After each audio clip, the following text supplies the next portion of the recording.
Buenas tardes, tengan todos ustedes. En esta sesión vamos a explicar uno de los métodos de ordenamiento más eficientes que existen, que es el Quicksort. ¿Hace que escribir? El Quicksort es un método de ordenamiento precisamente para dar un orden a los elementos, una regla de una dimensión, es decir, un vector, cuando la cantidad de elementos es, digamos, mayor a 1500, ¿verdad? Es cuando empieza a ser más eficiente. Cuando la cantidad de elementos es menor a 1000, hay otros métodos que también son un poco más eficientes, dado que es poca la cantidad de datos que van a ser ordenados. El método Quicksort se basa en lo siguiente. Vamos a asumir que tenemos este conjunto de datos, obviamente están desordenados, 207, 160, 494, 510, etc. ¿Okay? Entonces, el método de ordenamiento Quicksort, además de que es un método recursivo, también lo podemos hacer no recursivo. Vamos a ver, de todos modos, en realidad lo que vamos a explicar es el procedimiento, el proceso, el esquema, cómo opera este método de ordenamiento Quicksort, independientemente de que luego se pueda programar con la técnica de recursividad o sin la técnica de recursividad. Bien, en este método lo que se trata es de identificar un pivote. Ese pivote puede ser cualquiera de los elementos, pero se acostumbra que sea el primero del arreglo. Entonces, en este arreglo, el primer elemento viene siendo, como les decía, el pivote. Y entonces, para eso también vamos a considerar que inicialmente todo mi arreglo está desde un punto de inicio hasta un punto de fin, que la primera vez es desde 0 hasta el punto de fin.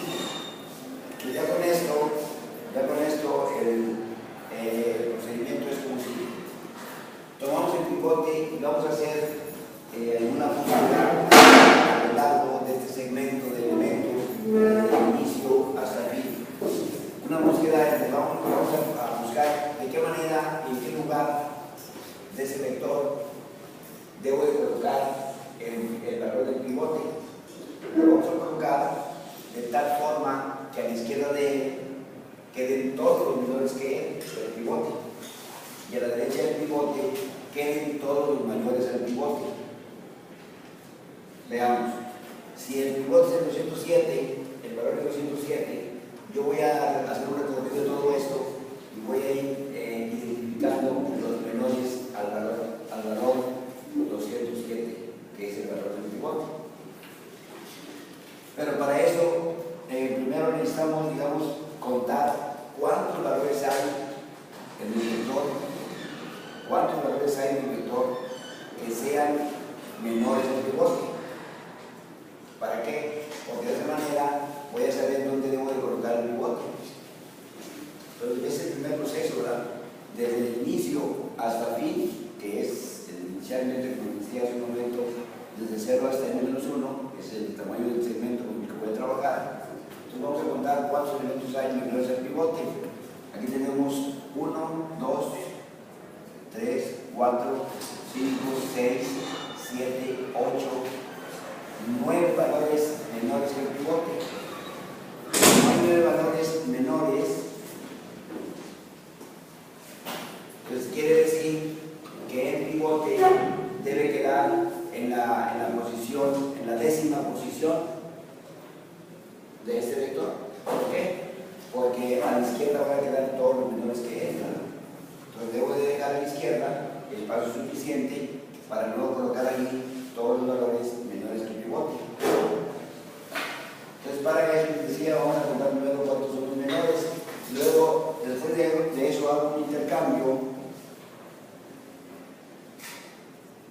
entre el pivote y el elemento en donde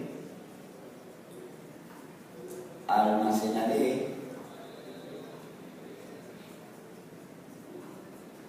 el pivote, ¿verdad? Entonces hago un intercambio entre el pivote y el que está en la posición 10ª, ¿verdad? O sea, en la 10ª posición. Entonces va a ser 0, 1, 4, 5, 6, 7, 8, 9, 10,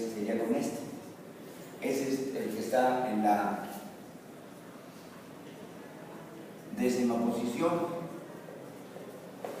asumiendo obviamente esta cantidad de datos, estos valores, es el que está en la décima posición, ¿verdad?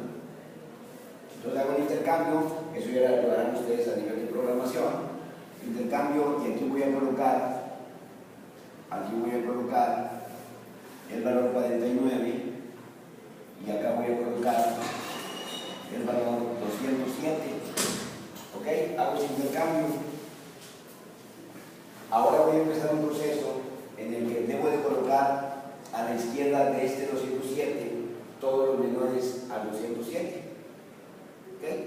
Entonces para eso, vean ustedes cómo es el proceso.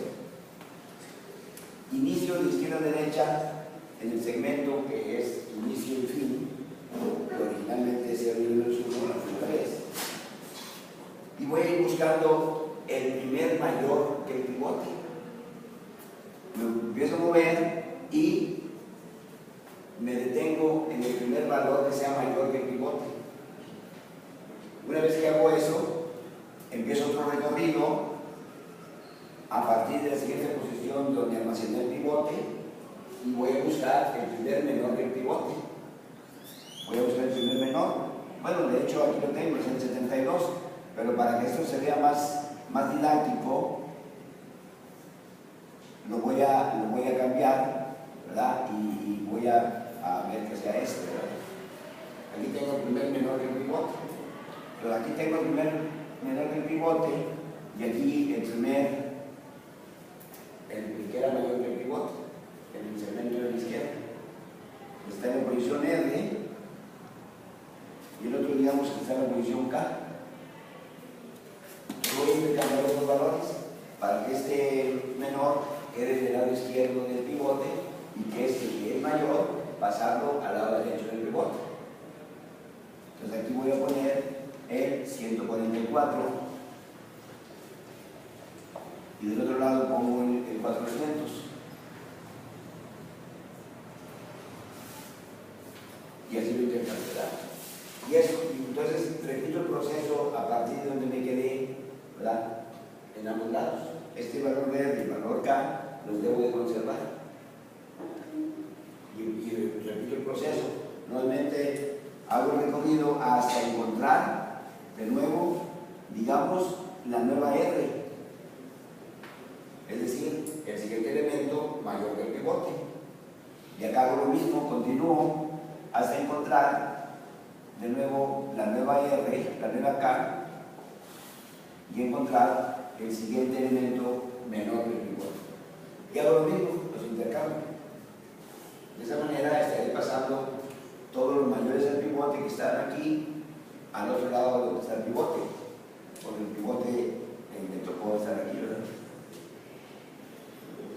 Entonces, todos los mayores del 207 paso para aquel lado y los menores del 207 que están en este segmento los paso para el lado izquierdo.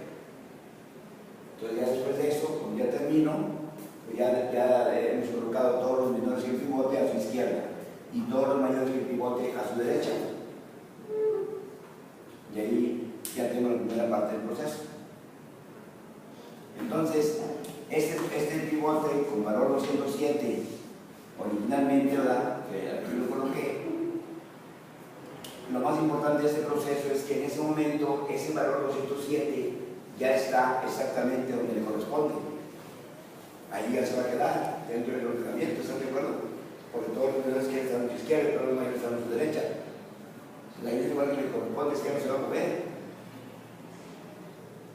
¿Está? Entonces lo que es el proceso ahora es recursivo, aunque no necesariamente. Digo, el proceso sí es recursivo, pero al probarlo lo podemos probar sin recursividad. Ahora que sigue, pues lo mismo, puede ser exactamente lo mismo, pero ahora inicio es este y ahora fin ya no va a ser este, ahora va a ser, pues digamos que ese estaba en la posición Q, donde quedó el pivote.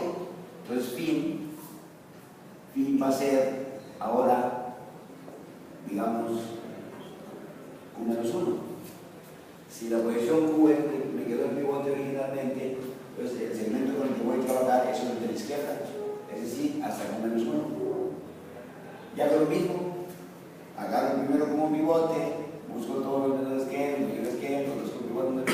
norte y hago lo mismo, ¿verdad? Cuando ya termino, otra vez particiono y hago lo mismo con el segmento de la izquierda. Y otra vez, hasta que me queda un elemento en el segmento de la izquierda. Cuando ya termina esa parte del proceso, lo que sigue es lo más difícil de visualizar, porque aquí se utiliza la recursividad. ¿Por qué? Porque ahora me voy a mover hacia el segmento de la derecha. El primero me quedó pendiente de la derecha, del último par de segmentos.